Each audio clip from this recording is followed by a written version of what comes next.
Ha? Maghagad ang masitas. Anong masitas? Ito, naku. Ayun, nakukuha mo ka, boss. Ay, umbitay, ito na. Itong kaya naman kung gawin itong lobo, kami umunga talaga dahil kami doon. Itarampad mo na dyan sa ano, maganda na yun. Makabuhay kaan. Ha? Kadali mabuhay. Buwer. Ano mo dyan, tarampad mo. Kung saan mo gustong itanom. Ayan, may nakahingi na ka from this. So, masaya ako kasi wala akong tatapunan nito. Salamat. Saan nila ako? Ha? Saan? Putol-putulon mo nga ning ano, dahil magluyos. Ano ka ng Raymond mo? Hindi mo Raymond talaga maano niya. Arog yan kayo.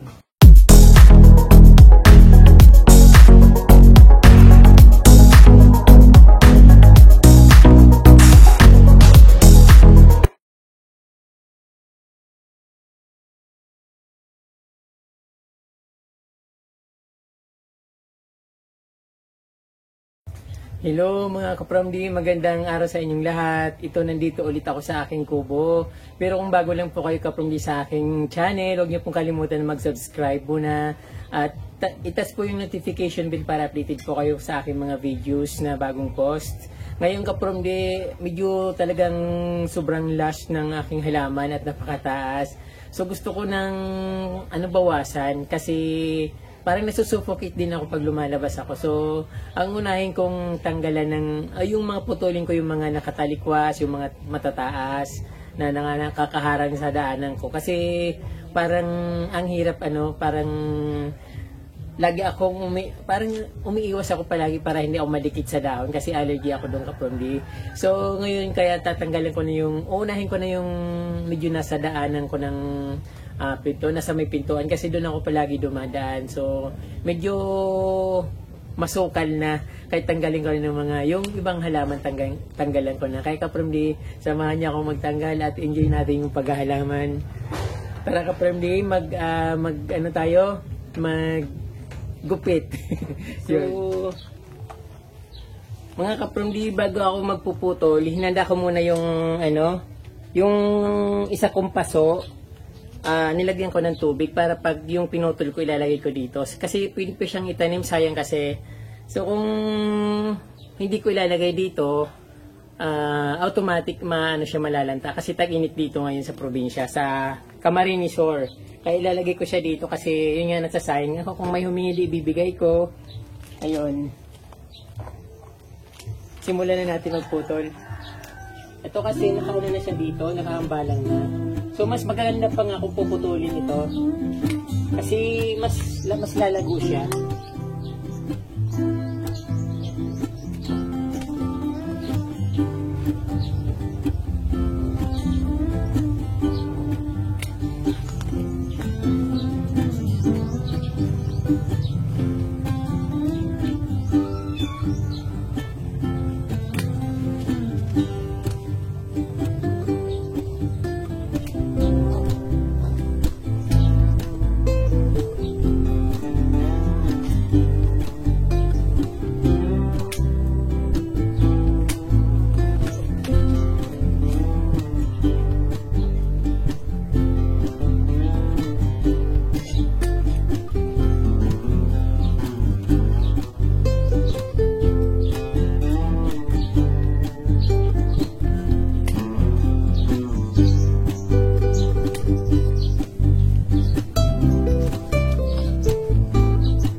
Parilibot kasi makulor baga.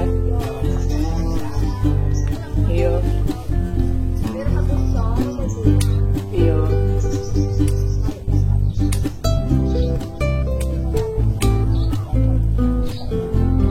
Ada akol.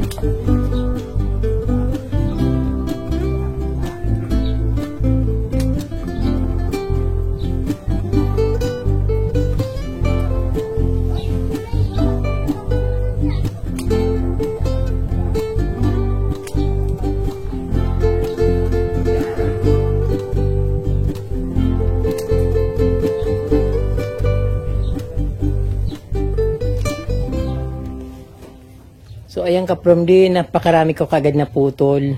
So marami pa akong puputulin. Tapos dun sa medyo bandang harap ng pinto. So ito pinag-isipan ko kung puputulan ko pa kasi medyo okay naman siya. At nawala na nga yung mga matataas dito.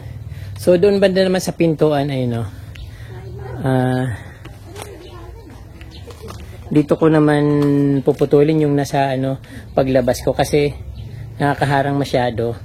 So medyo madilim kasi malilim pa umaga dito.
Ito, hindi ko to alam kung anong klaseng, ito parang kahoy. Hindi raw nila inaalis, akala nila tanim ko, kaya ito, ayan, parang halaman din kasi, inaamoy ko kung anong klase, akala ko santol, hindi pala, pero parang kahoy siya.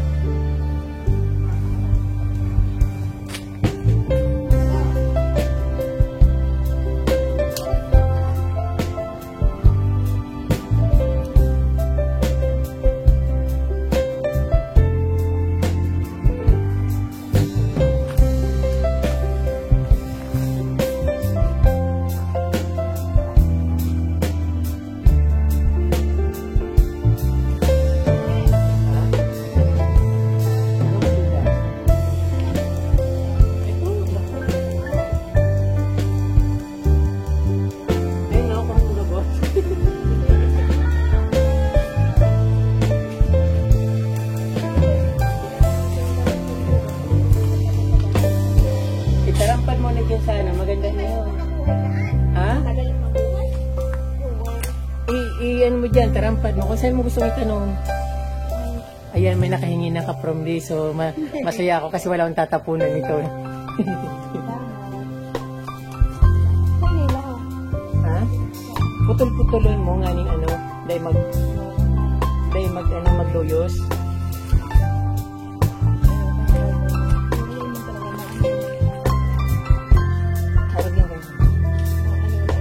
Ayan si Baningning. Tika lang. Ayan si Baningning. Napakasiksi niyang kapitbahay ko. Hello. Parang wala sa muda. Ayan kapitbahay ko yan dito. Kaututang dila ko yan kapag pag wala akong ginagawa dito, inaasar ko yan. Pero hindi siya naaasar. Nagtataray lang.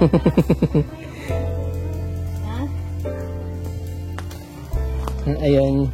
So, ilagay mo sa putol-putol mo tapos ilagay mo sa tubig. Yan. Ano pa gusto mo? Mayo? Kuya na mo ni mo. Ibang pinsa ka mo para nagtaso. Pwede lang Hindi siya yung nasa bukid. Iba yan. Sa paso. O maganda tapos ibibitay mo. Parang may lang ang laagan pero sa Manila kaya nilalagay sa mga Yan sa may door. Ay sa... Parang ginagawang hanging garden. Tapos itong mga Wilken. oo. Pwede mo lawan. Iyo. Mamadahong hilingon. Oregano gusto mo? Tuwa man naman ka mama. Kadang-kadang. Ito punong-puno na dito ka-from ding oregano. Nainis na dito. Hindi ka magtanong ma. Hindi man niya mabungay. Ikaw ba nabuhay na yung tinatanong ko. Gaw na magpasta. Ay, napakaraming oregano. Gift ko to kay Baningning. Panglaban to kayo sa lamok. Tapos pwedeng itanim sa loob ng bahay. Hala. O sa loob ng bahay, ipasok mo yung lamok, alis sila. Yung mga patanong ko. May katikod nila ba? Ayun, may kukuha na sa mga pinuputol ko dito. Ha? Ano din sa doon ng alat sa atubangan? Oregano. Oregano. Are, iyo. Buhay. Napod sa alat. Pero haloy na yan.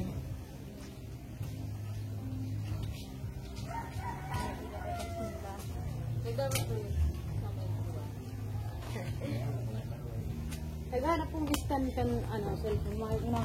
May go dyan sa Lagunoy. Kababaon. Mag-ano ka lang ng kawayan. Kawayan ay yung stand ng cellphone. Kawayan lang, di ba nahiling mo sa garong Pwede na. Yung papako-pako ko bagay, yung nagigibo kong stand ng cellphone. Naghanap po sa Lagunoy kasi mababa lang. Aeroplane ka na. Ano gusto mo? Ikaw ako ka. Maya na?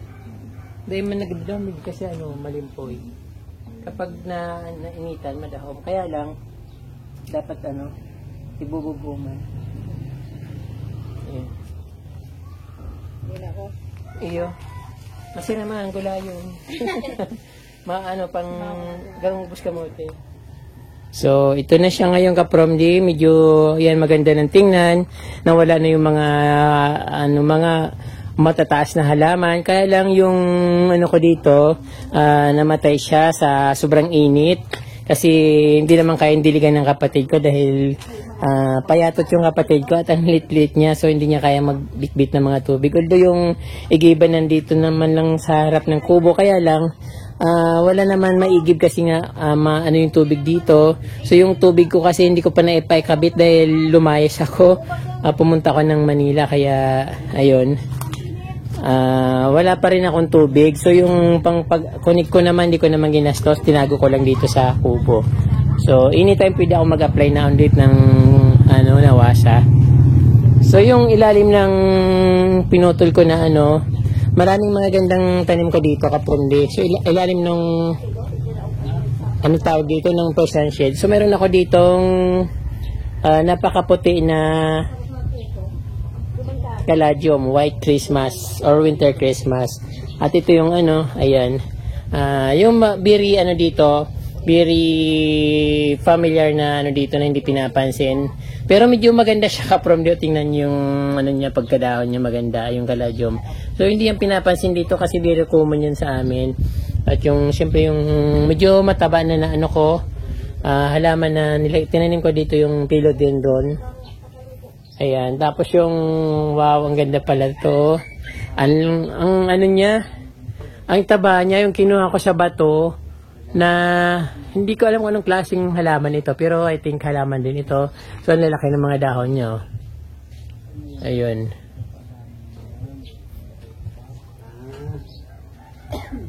At least nabawasan na, medyo maaliwalas na. So hindi pa ako tapos magputol ka-promdi kasi marami pa yan, masyado pang makapal. So babawasan ko pa siya. Para kasi darating ng malapit na yung tag-ulan, madalas nang kikidlat, nagta-thunderstorm. Kaya siguradong tataba itong mga ito, kaya babawasan ko pa siya.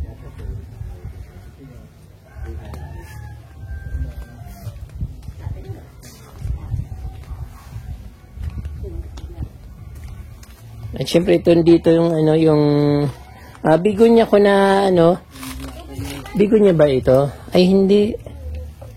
Ito? Na namatay siya. Parang golden photos. So yung edible na bigonya na naman dito sa ilalim, hindi na siya lumaki.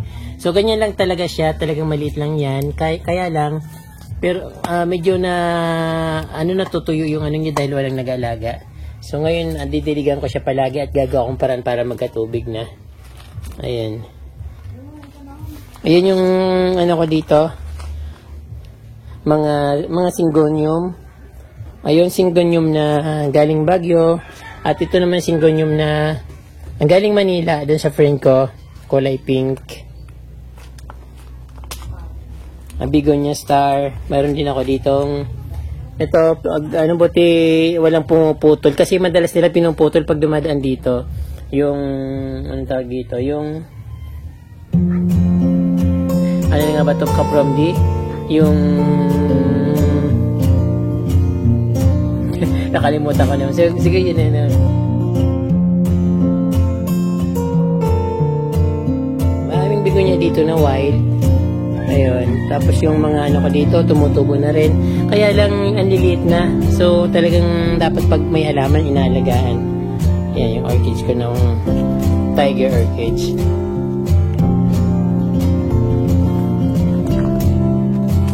Ayun.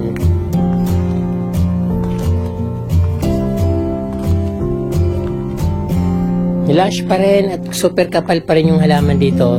So, kailangan ko pa rin magbawas.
So, ayan po Kaprom D, marami pong salamat sa inyong panunood at sinamahan nyo na naman ako dito sa aking activities dito sa aking garden.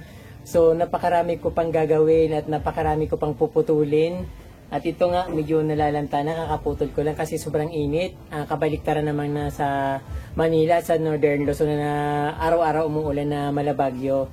So, ito Kaprom D, marami pong salamat sa inyong panunood. Naway, nasihan po kayo.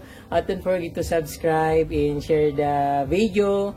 At huwag niyo rin pong kalimutan yung notification bell para updated po kayo sa aking mga bagong post na video. So, update ko po kayo sa mga activities ko dito, lalong-lalo na po yung halaman at sana'y nagkakaroon po kayo ng idea kung anong ginagawa at kung anong gagawin sa mga halaman. At syempre gusto ko pong i-impress kayo kung ano pong ginagawa po sa garden ko para maging maganda. Salamat po at Diyos mabalos po.